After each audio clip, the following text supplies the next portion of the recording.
آج آپ کے سامنے ذکر کرنا ہے سیدنا حمزہ رضی اللہ تعالیٰ عنہ. جب میں نے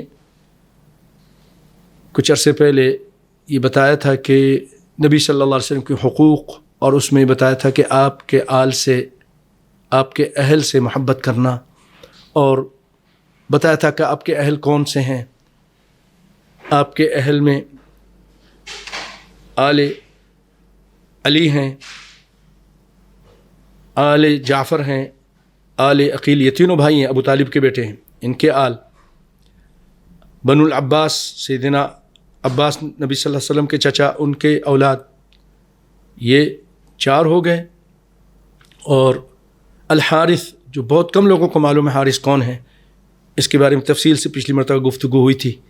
حارث بنو الحارث، نبی صلی اللہ علیہ وسلم کے سب سے بڑے چچا، ان کی اولاد، وہ بھی اس میں شامل ہیں. اور اس کے بعد نبی صلی اللہ علیہ وسلم کی بیویاں، حقیقت میں تو وہی ہیں آل میں سے،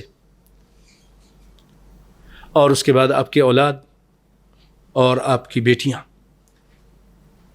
تو اب یہاں سیدنا حمزہ نظر نہیں آ رہے. وہ مسلمان تھے، نبی صلی اللہ علیہ وسلم کے چچا تھے، سید الشہداء ہوئے، اب بہت پیار کرتے تھے، آپ کے رضائی بھائی بھی تھے.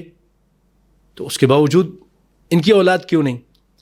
تو ان کی اولاد اس لیے نہیں اس میں شامل کی گئی کہ سیدنا حمزہ رضی اللہ تعالیٰ عنہ کے جو بھی اولاد تھی، نرینہ اولاد، وہ سب کے سب فوت ہو گئی تھی. آئیے اس کی تفصیل سنتے ہیں.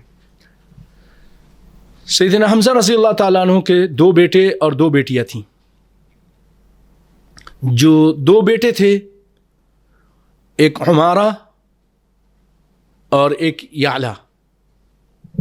عمارہ کا ایک بیٹا تھا حمزہ، اور عمارہ کے بھائی اخی ولی اخی ہی یعلا، یعنی حمزہ کے دوسرے بیٹے رضی اللہ عنہ کے دوسرے بیٹے یعلا کے 5 بچے تھے. وماتوا کلہم، سب کے سب فوت ہو گئے تھے، اللہ کی مرضی. اور ان کی 2 بیٹیاں تھیں، ان میں سے ایک کا نام ام الفضل تھا اور دوسرا امامہ رضی اللہ عنہما. تو آئیے امامہ کے بارے میں سنتے ہیں. امامہ یہ چھوٹی تھیں اور مکے میں ہوا کرتی تھیں.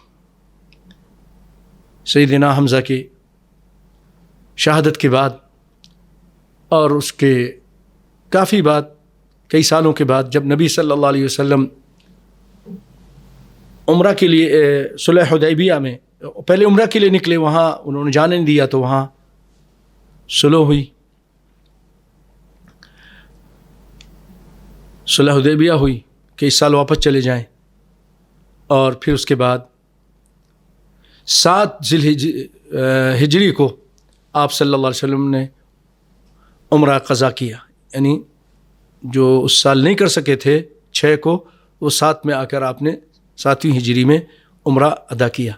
3 دن کے لیے آپ کو کافروں نے، مشرکین مکہ نے اجازت دی، اور 3 دن کے بعد آپ صلی اللہ علیہ وسلم وہاں سے نکل گئے.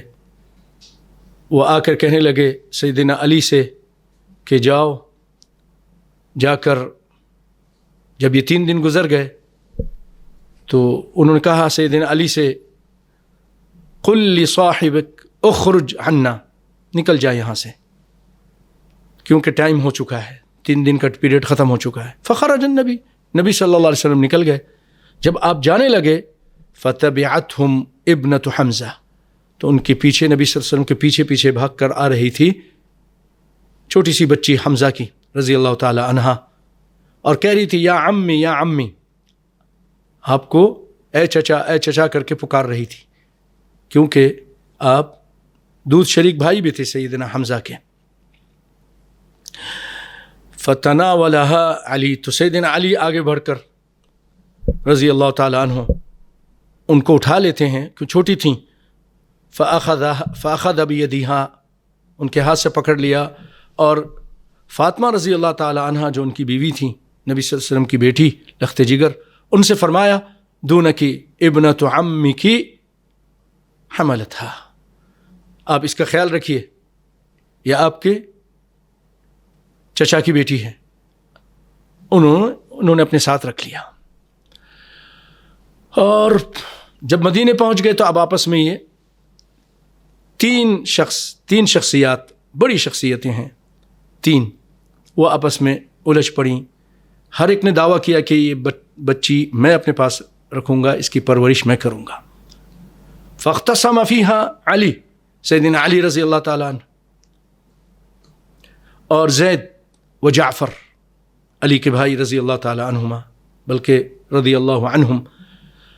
اب سیدنا علی کیا کہتے تھے رضی اللہ عنہ، انا احق بها وہی ابنۃ عمی، میں اس بچی کا زیادہ حقدار ہوں کہ میں اس کا خیال رکھوں، اس کی پرورش کروں، کہ میرے چچا کی بیٹی ہے۔